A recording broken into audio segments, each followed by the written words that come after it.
बिस्मिल्लाहिर्रहमानिर्रहीम। अस्सलाम वालेकुम फ्रेंड्स। आज हम सोलर पैनल की परफॉर्मेंस बेहतर करने के बारे में जानेंगे। जैसा कि हमने बताया था अपनी पिछली वीडियोस में कि जब भी हमारा एटमॉस्फेरिक टेम्परेचर बढ़ता है सोलर पैनल्स की परफॉर्मेंस ख़राब हो जाती है, या यूँ कहा जाए कि एम्बिएंट टेम्परेचर बढ़ने से सोलर पैनल की एफिशिएंसी डिक्रीज़ हो जाती है। तो इस पर हमारे कुछ लोगों के सवालात थे कि ऐसा कैसे मुमकिन होता है, तो इसके बारे में हम थोड़ा सा डिस्कस करते हैं। देखिए, हमारे पास एक बेसिक सा फॉर्मूला है जो कि हमें बता रहा है कि एम्बिएंट टेम्परेचर बढ़ने पर किस तरीके से हमारा सेल का टेम्परेचर चेंज होता है या किस तरीके से सेल का टेम्परेचर बढ़ता है। यहाँ पर टी सेल सोलर सेल का टेम्परेचर है, टी एम्बिएंट एटमॉस्फेरिक टेम्परेचर है और NOCT nominal operating cell temperature है जो कि हमें मैन्युफैक्चरर प्रोवाइड करता है। और सेल टेम्परेचर और पावर का रिलेशन आपके सामने स्क्रीन पर मौजूद है। यहाँ पर PR जो है वो रेटेड पावर है जिस रेटिंग से आप अपना पैनल परचेज करते हैं, और CT जो है वो टेम्परेचर कोफिशिएंट है, यानी कि 1 डिग्री राइज करने पर कितनी पावर लॉस हो रही है। तो नॉर्मली हमारे पास जो पैनल्स मौजूद हैं उनका NOCT 47 होता है और CT 0.5% पर डिग्री सेंटीग्रेड होता है। ये हमें मैन्युफैक्चरर प्रोवाइड करता है और ये आप हासिल कर सकते हैं अपने सोलर पैनल की नेम प्लेट से जो कि पैनल के पीछे चिपकी हुई होती है। तो अगर हमारा एम्बिएंट टेम्परेचर 30 डिग्री सेंटीग्रेड हो तो हमारे सोलर सेल का टेम्परेचर तकरीबन 63.75 डिग्री सेंटीग्रेड होगा, जो कि तकरीबन 64 डिग्री सेंटीग्रेड बनता है। और अगर हमारा पैनल 500 वॉट का हो तो टेम्परेचर राइज होने की वजह से वो 500 वॉट नहीं बल्कि सिर्फ 403 वॉट प्रोड्यूस करेगा, यानी कि 90% पावर जो है वो टेम्परेचर राइज होने की वजह से लॉस हो जाएगी अगर हमारा एम्बिएंट टेम्परेचर 30 डिग्री सेंटीग्रेड हो। और अगर ये टेम्परेचर 40 डिग्री सेंटीग्रेड हो तो यही एफिशिएंसी और डिक्रीज हो जाएगी और पावर लॉस 25% तक जा सकती है। अब ऐसे में आपको क्या करना है? ऐसे में आपने अपना सोलर पैनल लेना है और अगर आप इसकी बैक साइड को देखें तो वो कुछ इस तरीके से नज़र आ रही होगी।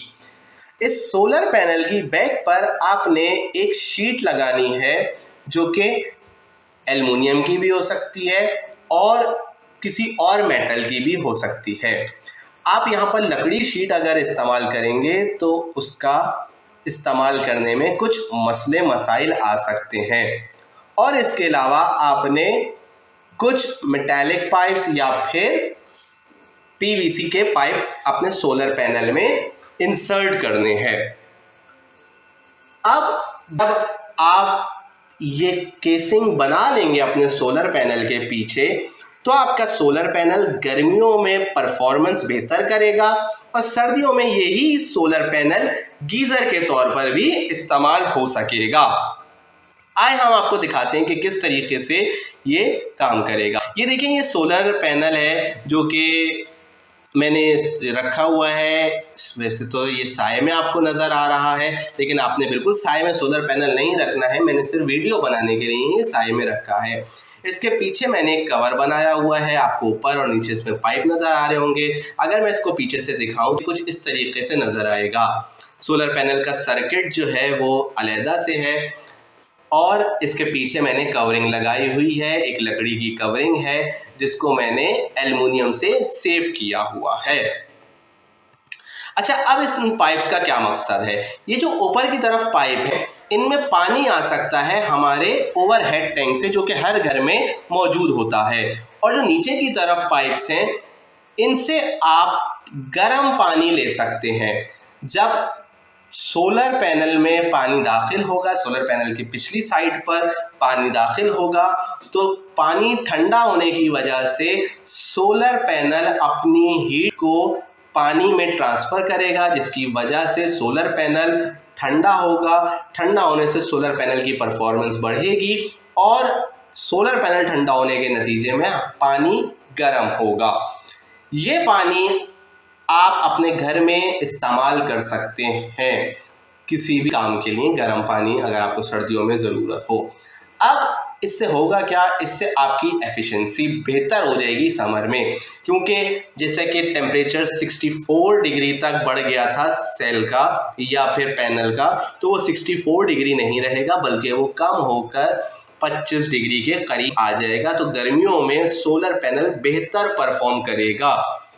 और अगर आप ये काम सर्दियों में करते हैं तो सर्दियों में यही सोलर पैनल आपको गीज़र के तौर पर इस्तेमाल कर सकते हैं। गीज़र के तौर पर इस्तेमाल करने से सोलर पैनल का एक इजाफी इस्तेमाल हो जाएगा और आपको नेचुरल गैस की रिक्वायरमेंट नहीं रहेगी।